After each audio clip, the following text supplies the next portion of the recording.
BJP మరోసారి అధికారంలోకి రావటానికి రామ మందిరాన్ని ఉపయోగించుకుంటుంది అనే దాంట్లో సందేహం లేదు. ఎందుకంటే 2 సీట్లున్న బీజేపీని 300 సీట్లకు పెంచింది రామ మందిరం. అయితే రామ మందిర నిర్మాణం జరుగుతోంది. ఆల్రెడీ ప్రారంభోత్సవం గర్భగుడి కూడా జరిగింది. బాలరాముని ప్రాణ ప్రతిష్ఠ కూడా జరిగింది. అందువల్ల వివిధ సర్వేలు చెప్తున్నాయి ఏంటంటే రామ మందిరం ఇక ఓట్లు తేకపోవచ్చు అని. రామ మందిరము ఇక అదనంగా బీజేపీకి ఉన్న ఓటింగ్ను కన్సాలిడేట్ చేయవచ్చేమో, కానీ అడిషనల్గా ఓట్లు తేగలిగే స్వభావం ఉన్న అంశం కాదు అనేది వివిధ సర్వేలు తెలుపుతున్నాయి. ఎందుకంటే రామ మందిర నిర్మాణం కాకముందు అది వివాదంగా ఉన్న రోజుల్లో బాబ్రీ మసీదు రామ జన్మభూమి వివాదస్థల కట్టడముగా పిలువబడేది, డిస్ప్యూటెడ్ స్ట్రక్చర్గా. ఆ రోజుల్లో పోలరైజేషన్కు కౌంటర్ పోలరైజేషన్కు ఈ ఇష్యూ బాగా ఉపయోగపడింది. కానీ సుప్రీంకోర్టు తీర్పు అనంతరం రామ మందిర నిర్మాణము దీనికి పెద్దగా ఎక్కడా బలమైన ప్రతిఘటన ఏమీ రాకపోవడము ఇవన్నీ జరిగాక is no longer a divisive issue. అంటే సమాజంలో తీవ్రమైన మతపరమైన భావోద్వేగాలను రగిలించే అంశంగా ఇక రామజన్మభూమి లేదు.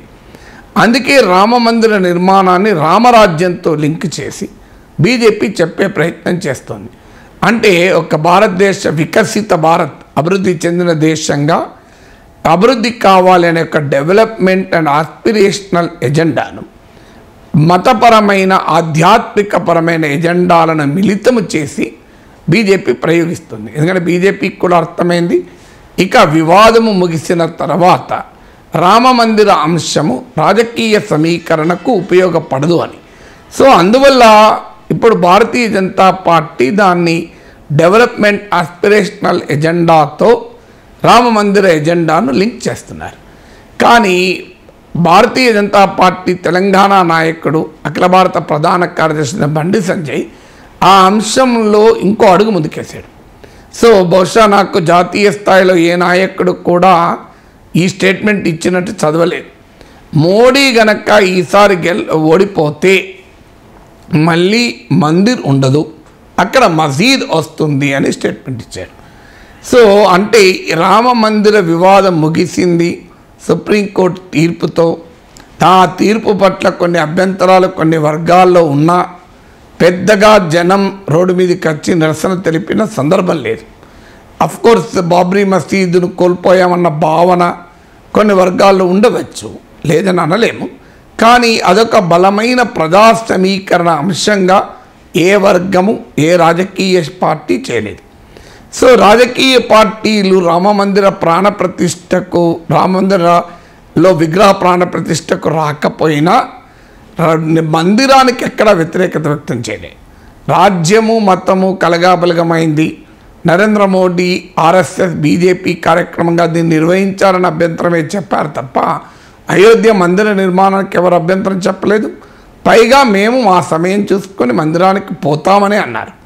అందువల్ల ఇది వివాదమైన అంశంగా లేకుండా పోతే బీజేపీకి ఓట్లు తేవని బహుశా బండి సంజయ్ మిగతా ఉత్తరాది బీజేపీ నేతల కన్నా కూడా కాస్తంత ఎక్కువనే 2 ఆకులు ఎక్కువ చదివినట్టున్నారు. అందుకే ఒక కొత్త థియరీ పట్టుకొచ్చాడు. మోడీ ఓడిపోతున్న పదం బీజేపీలో జాతీయ స్థాయిలో ఏ నాయకుడు అనడం లేదు. మేము గ్యారంటీగా గెలుస్తామని అంటున్నారు తప్ప ఓడిపోతా అనేది లేదు. సో మోడీ ఓడిపోతే మళ్ళీ మందిరం ఉండదు, అక్కడ మసీదు వస్తుంది. ఇది సాధ్యమయ్యే పనేనా? గతంలో బండి సంజయ్ మసీదులు తవ్వండి, ఆడ శివమస్తే మాకు శివమస్తే మీకు అని కూడా చాలా వివాదాస్పదమైన భావోద్వేగాలను రెచ్చగొట్టేటువంటి వ్యాఖ్యలు చేశారు. ఈవెన్ మోహన్ భగవత్ కూడా స్టేట్మెంట్ ఇచ్చాడు. అంటే బండి సంజయ్ దానికి కౌంటర్గా కాదు, కానీ ఆయన ఇంకో సందర్భంలో ఉన్నాడు, ప్రతి మసీదును శివలింగం కొరకు తవ్వాల్సిన అవసరం లేదు అని. కానీ మోహన్ భగవత్కు అన్నదానికి కూడా భిన్నంగా బండి సంజయ్ రాజకీయంగా ఒక రకమైన పోలరైజేషన్కు స్టేట్మెంట్ ఇచ్చాడు. ఇప్పుడు తాజాగా ఆయన కొత్త థియరీ చెప్పాడు. ఈ థియరీ ప్రాక్టికల్గా ఎక్కడా జరగదు.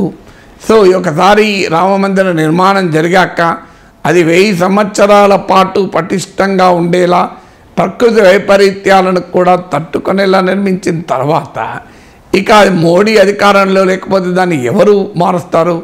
ఈ దేశంలో హిందుత్వ పాలిటిక్స్కు పోటీగా ఉన్న పార్టీలు కూడా సాఫ్ట్ హిందుత్వాన్ని మొదలుపెట్టాయి. అందువల్ల చరిత్రలో జరిగిన పరిణామాల్ని మళ్ళీ పునరావృతమయ్యటానికి అవకాశమే లేదు.